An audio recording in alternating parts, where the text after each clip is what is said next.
How do you get from one African city to another without using motorized transport? How do you say get from Maputo in Mozambique to Joburg in South Africa without using a taxi or a bus?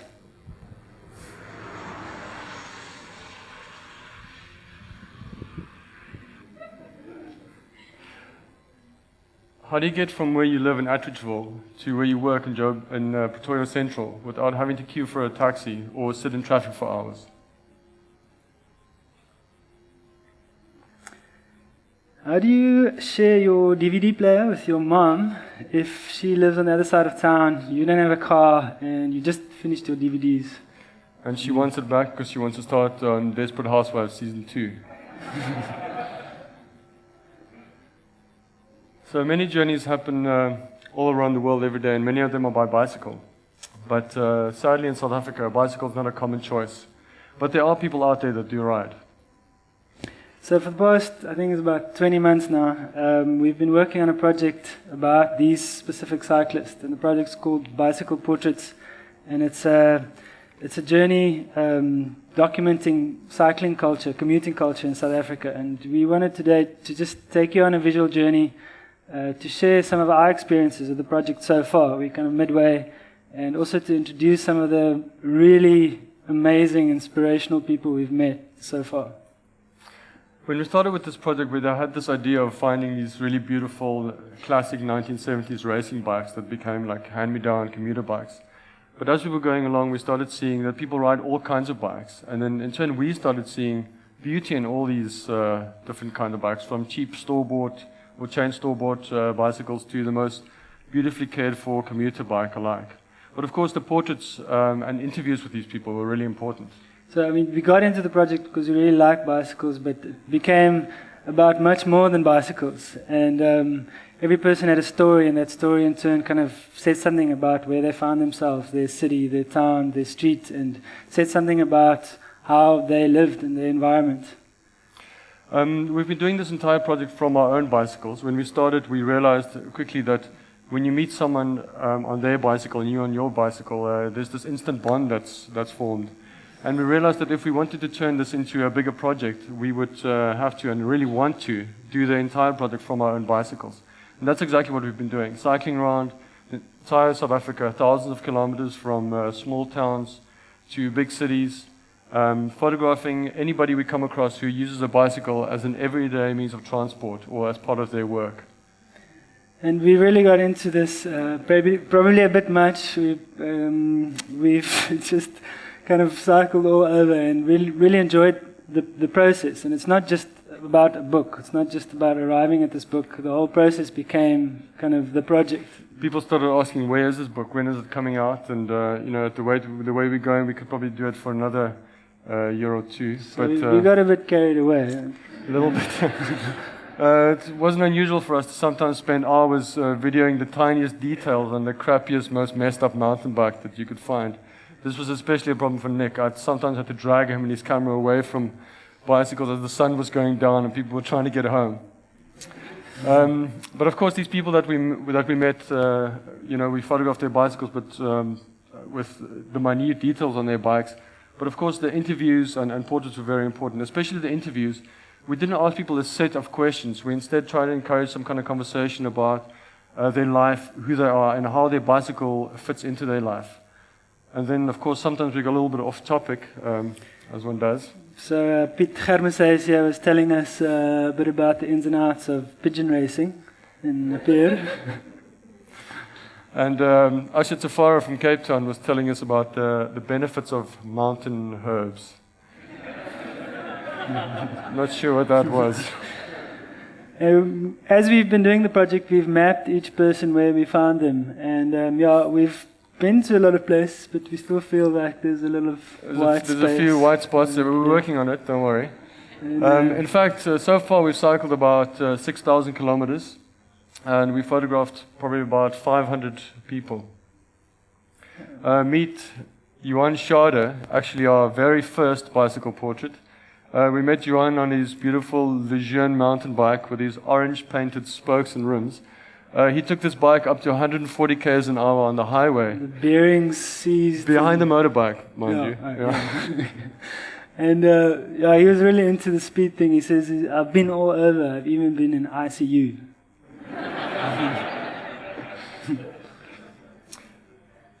Simon de Tema from Bloemfontein. This is in Bloemfontein South, not in Paris, as you might think, from the Eiffel Tower. You should go and see that. It's quite something. Anyway, he works from his bike. He's got a garden service that he runs from his bike. He cycles all over, taking all his equipment that he maintains himself, and he built that little wagon himself. And he even uses this bike for exercise. So sometimes before he goes off to do his garden service, he'd do like a quick 70 kilometers in the morning on that bike. And we also meet some really road legends and commuters. Jack Koza gave us some priceless cycling advice. In his words, he was like, "Jy gaan kolle pad, die fiets gaat straight, nie dans by die pad. Die fiets is nie dans." When you're on the road, go straight. Don't dance with the cars. It's dangerous. Jou fiets, breek en nie breek, vergeet van die fiets, los by die huis. If your bike doesn't have brakes, leave it at home. It's dangerous. This is Ernestus Seeger from Philipstown. He uses the bike to go to his sheep just down the road. And he says when you're in a car, you're always in a hurry, but with the bike, he feels like he can take his eyes somewhere and he can meet the neighbors on the way home. This is Takura from Cape Town. Like me, he's not really into soccer. This was during the Soccer World Cup last year. And I was out cycling around, checking out the crowds on Long Street in the center of Cape Town. And he was taking his little friend Mango Mogweni out and showing him some tricks on the BMX, and I was lucky enough to be able to shoot their portrait. This is Jo Rawson on the way to yoga class in Company Gardens in Cape Town, and she says she's found that the bicycle has been very liberating for her, and she actually prefers using the bicycle over walking, especially at night, in terms of safety. That's a beautiful bike, and so is this one, actually. This is Molloy. He's a real road warrior soldier, and this is in Joburg. And the bike might look kind of crazy, but I can tell it's very functional. Has a lot of functionalities, and it's also quite visible. Didn't he say this was just a prototype? Yeah, he said this is just an idea of what I wanted to do. Yeah, and being visible is a really important part of commuting. So he's got it down. He also said he listened to 94.7 on his radio. This is probably one of the most beautiful pictures from the project for me so far. This is Simon Swartz from, where's he from again, Nick? Campbell in the Northern Cape. He said this amazing quote, he's an old man, but... The bicycle gives me the desire to run. And I just thought it was so beautifully poetic that he rides a pink Escape. We were in Durban, somewhere on the promenade, having a coffee, trying to wake up, and we just saw this flash of flesh in the corner of our eye. And this was by far the biggest chase of bicycle portraits so far. I had to chase this guy for almost 7 kilometers before he heard me screaming behind him. He was on his way to work at Virgin Active Gym. But I managed to quickly get 4 pictures of him before he shot off. That's one of them. Johannes van Wyk from Kimberley says cycling runs in a family. This was a Sunday cruise with his kids, and there's a lot of modifications and subculture happening.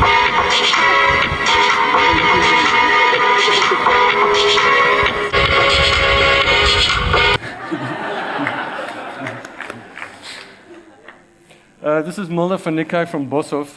She rides every day. She takes her kids to school and back. The gas station in the back, or petrol station in the back, is owned by her dad. He still accepts her for who she is, and she's still welcome there.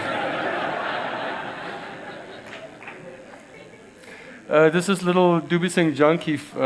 She got this Shova Kalula bike through a government schools program, where they give children that live in rural areas bicycles to get to school, because often they have to travel very long distances to get to school. This obviously frees up a lot of time for her to help her mom with chores around the house and do her homework. Often when you meet a person, they start telling you about another bicycle story and another person. And Atang is from Cape Town, but originally from Bloemfontein. He says every time he goes home to Bloemfontein, he borrows his 82-year-old grandmother's bicycle. This is one of our favorite characters from the project so far. Despite Peter Engelbrecht's checkered past, he's now into club cycle racing, decorating his bike, as you can see, and also playing his 12-string guitar. This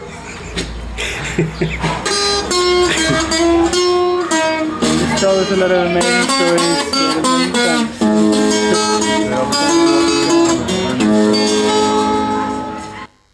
Legend.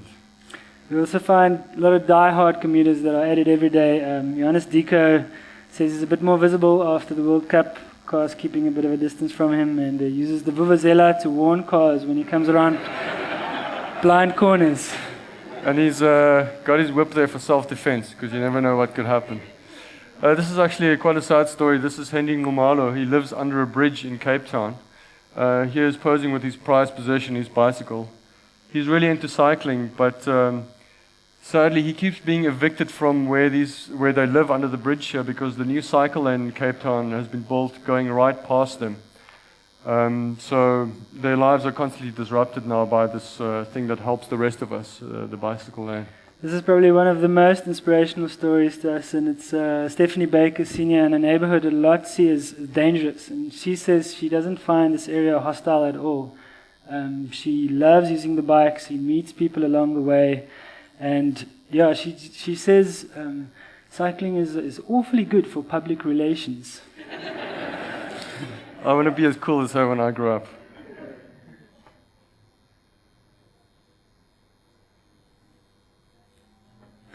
Sometimes we find that cycling in the city is definitely a mentality or something that people are just willing to do. And Madina Moya from Malawi, senior in southern Joburg with a Benina Ironman. Cool bike. But sadly that mentality doesn't always translate well into real life. This is Stefanus Albelser with a bicycle that was actually given to his daughter as a present, but he won't allow her to ride on the roads because he thinks it's too dangerous. So instead he uses it for his hour-long commute to work every day. And he has many run-ins with taxis.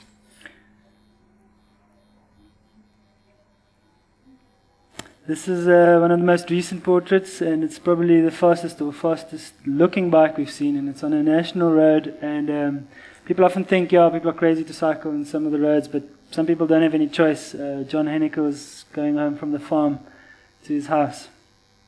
Fast looking bike. So how did we get from one African city to another? This is just our most recent big trip we did. We decided to do something a bit different. We decided we're not going to take bicycles. We're going to get to one city, try and find bicycles, build bicycles, or get bicycles prepared for touring, and then get back to another city. And we set off. We packed light. We only took our dry bags, cameras, one pair of underpants each, and our tripods. We took our helmets and pedals along, and we made the silly choice of only taking our cycling shoes, which is really uncomfortable to walk in. We still had to get there. We didn't want to just get a lift or a bus or something all the way there. We decided to go a bit all out, so we got a ride with a helicopter and a truck and a back of a bakkie, and a scooter taxi.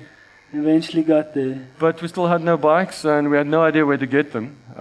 Luckily, on the first night we were there, I met up with this kid whose portrait I later got to shoot, Paulo Almeida, and he was connected to the local cycling scene. And through a late night email that night, he introduced us to Bettina Kuambe, who owns the local pro shop, just a little garage in the back, rented behind the house. Pink house. And this is head mechanic Helio. This is Biopace, his apprentice. Biopace is named after his 80s technology chainring, and he's really proud of his nickname, Biopace. This is Mamari, who also became a good friend. He used to just pitch up just before lunch. And dinner, always. He's a nice guy. And this is Liliana with an amazing, beautiful bike sent to her all the way from Holland by family. And Patino kind of liked it, but it's cool. She's into bikes. Worked well. And he's into her. Yes. So Bettina didn't have much in the way of second-hand bikes, and asking him, I don't know how many times, if he had anything else for me to look at, because I didn't have anything in my size. He said, yes, actually there's one more bike lying on the roof of the shop. And I said, please, can you bring it down so we can, just check what it is? And here it was, a beautiful red Cannondale in my size. I was very happy. It might look quite modern and pro, but I can tell you it was very messed up and things were bent, and every time I looked over to Bettina and Stan there was a hammer or a hacksaw or something. Things had to be removed. Nick found something that was rolling already. It just needed a bit of TLC, and then he had to go find some old cyclocross tires in the trash behind the shop, which were much too wide for the narrow frame. And we told them that this definitely wasn't going to work. It wasn't going to fit on the bike. Do you think Nick is crazy? Yes.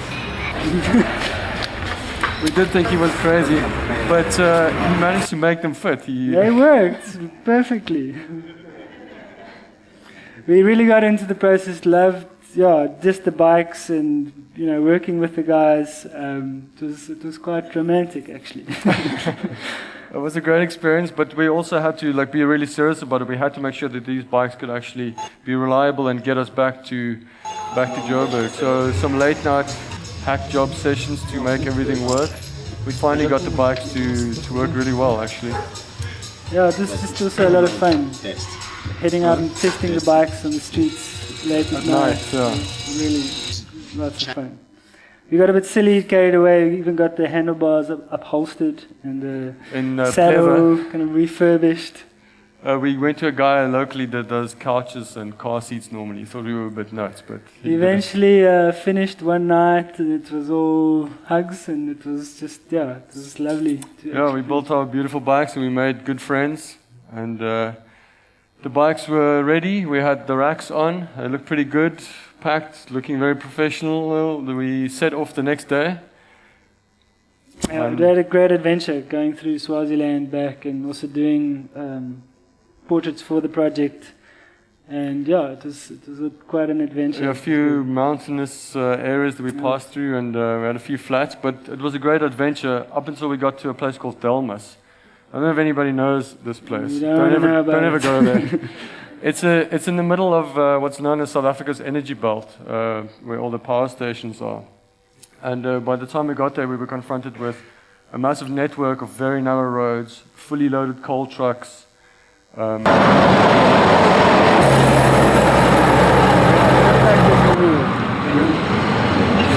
wasn't a nice place. And we realized that if we kept cycling the last 90 kilometers or whatever it was to Joburg, we'd really be risking our lives. So we had to make a decision. We were a bit disappointed in the beginning, but then it's almost like it became part of our journey, having to stop early, and we at least also fully experienced the ugliness of the place. And I think we saw 6 of these things at the same time. Yeah, from one spot, just power stations everywhere.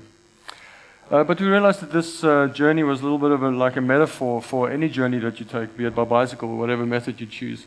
You might have a great adventure or learn a lot of things, but it's also really important to be able to make an educated decision when you're faced with a dangerous situation. And choosing to build the bikes added to the process, added to the adventure. And it's a lot like that. When you take a journey on a bicycle, you often find there are things in between, actually. And for us, meeting these people in the process of building the bikes was the most valuable thing. In fact, through all the journeys we've done for bicycle portraits over the last 20 months, probably more important than the photographs or interviews that we've collected was actually meeting these people and being able to spend some time with them, and even sometimes being able to ride with them a little bit along their journey. Yeah, it's really just precious also just to be with people, sometimes actually without the camera between you. And we've often thought how great it would be to actually bring some of these people together and let them chat to each other. We thought that would be really cool. And how cool it would be to actually share the experience, because these people they're really brave. I mean, cycling, they're making a choice. Yeah, it's not easy out there on the roads. It's very dangerous, and these people had made the choice to ride every day. They're really incredible people.